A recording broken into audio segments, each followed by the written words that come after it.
મારું નામ ધવલ ગૌતમ કુમાર રાઠોડ છે. હું અત્યારે કોન્ટ્રાક્ટ બેઝિસ ઉપર અત્યારે જોબ કરું છું. 2009માં એક અકસ્માતે એક 20-25 ફૂટની ઊંચાઈ ઉપરથી નીચે કૂદકો માર્યો. એ વખતે એબડોમિનલ વોલમાં થોડું નુકસાન થયું હતું, જેના લીધે ઇગ્વાઇનલ હર્નિયાની પરિસ્થિતિ ઊભી થઈ હતી. ઘણા વર્ષો વીતી ગયા છતાં પણ મારી હિંમત ચાલતી નથી કે સર્જરી કરાવી. કોઈ કારણોસર મેં સર્જરીને ટાળી, પણ આનો કોઈ પણ બીજો રસ્તો છે નહીં એને મટાડવાનો. એના માટે સર્જરી જ બેસ્ટ ઓપ્શન છે.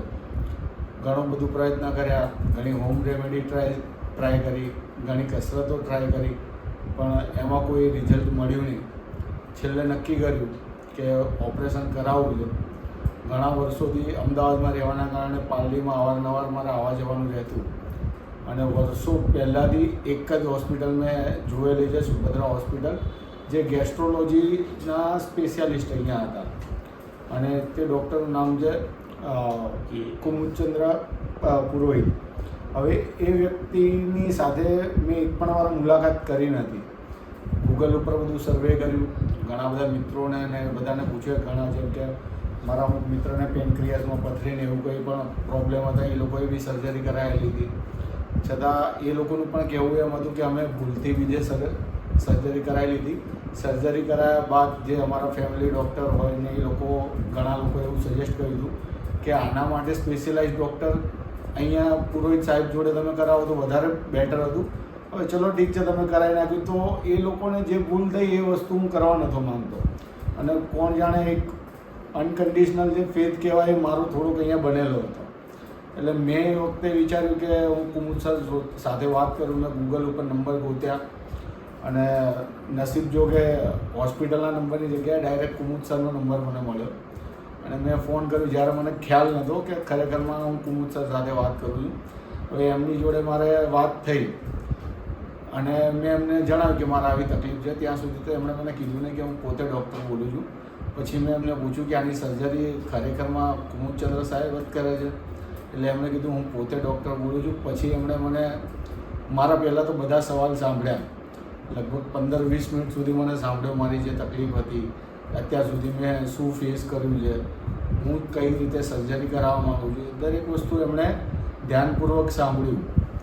અને અમુક વસ્તુ ડૉક્ટરની બાબતમાં નોર્મલ હોય, પણ આપણા માટે ફર્સ્ટ ટાઈમ કરાવતા એટલે આપણને થોડુંક વધારે ક્યુરિયોસિટી હોય. એના હિસાબે મેં ઘણા બધા સવાલ પૂછ્યા, છતાંય ડૉક્ટર સાહેબે કોઈ પણ જાતનો ગુસ્સે થયા વગર એકદમ ફ્રેન્ડલી નેચર સાથે મારા દરેક સવાલનું સમાધાન આપ્યું. અને એમણે કીધું કે તમે એકવાર કન્સલ્ટ કરી જાઓ, પછી આપણે ડાયગ્નોસ કરીએ, અને એના પછી આપણે જે સૌથી સારો નિર્ણય હશે આપણે લઈશું. ત્યારે પછી એમણે મને અહીંયા આવ્યા પછી એમણે મને ફિઝિકલી ચેક કર્યો. એના પછી એમણે મને એક સોનોગ્રાફી કરવાની કીધી. સોનોગ્રાફી કરાવ્યા બાદ ખ્યાલ પડ્યો કે લેફ્ટ સાઈડમાં મને ખરેખરમાં જે હર્નિયાનો પ્રોબ્લેમ જે છે.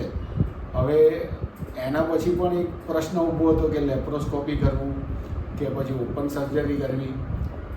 પણ જે પ્રમાણે મારા હર્નિયાની સાઇઝ હતી એ પ્રમાણે લેપ્રોસી કરતાં ઓપન સર્જરી કરાવી વધારે હિતાવ હતી, જેના લીધે બેટર પરફોર્મન્સ મળે. કદાચ મે બી એવું બની શકે કે જે તમને રિકવરી રેટ છે એ ઓલા કરતાં તમે જલ્દી ના મળે. કદાચ 15-20 દિવસ થોડો વધારે લાગે, પણ બેટર ઓપ્શન આ લાગ્યો. અને ડૉક્ટર સાહેબે સવારમાં બોલાયા, સવાર 7:30 વાગે, અને 9 વાગે 10 વાગે ઓપરેશન કર્યું.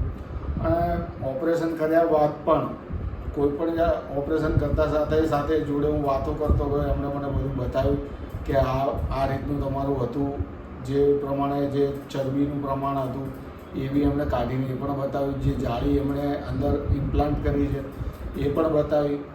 અને ખરેખર આમ 100% સેટિસ્ફેક્શન રહ્યું.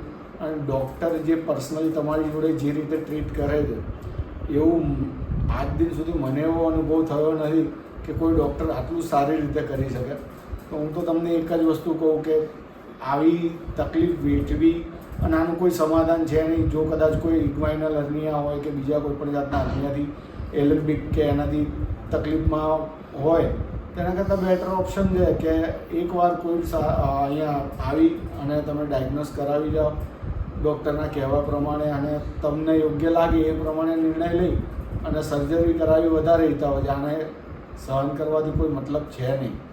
તો બને તો કોઈપણ જાતની ગેસ્ટ્રોલોજીની સમસ્યા માટે એકવાર કુમુદચંદ્ર સર પુરોહિત જે છે એમને એકવાર મળવું બહુ સારો અનુભવ રહેશે અને તમને તમારી શંકા અને તમારી સમસ્યાનું સમાધાન એકદમ સારી રીતે અહીંયા કરવામાં આવશે. અહીંયા હોસ્પિટલનો સ્ટાફ પણ એટલો સારો છે, તમને બહુ સારી રીતે ટ્રીટ કરે છે, બહુ વ્યવસ્થિત રીતે જવાબ આપે છે અને તમારી દરેક જરૂરિયાતોને ધ્યાનમાં રાખે છે. તો બસ આની સાથે હું કહીશ કે બસ તમે અહીંયા હું તમને સજેસ્ટ કરું છું કે અહીંયા આવીને તમે એકવાર મુલાકાત લેજો.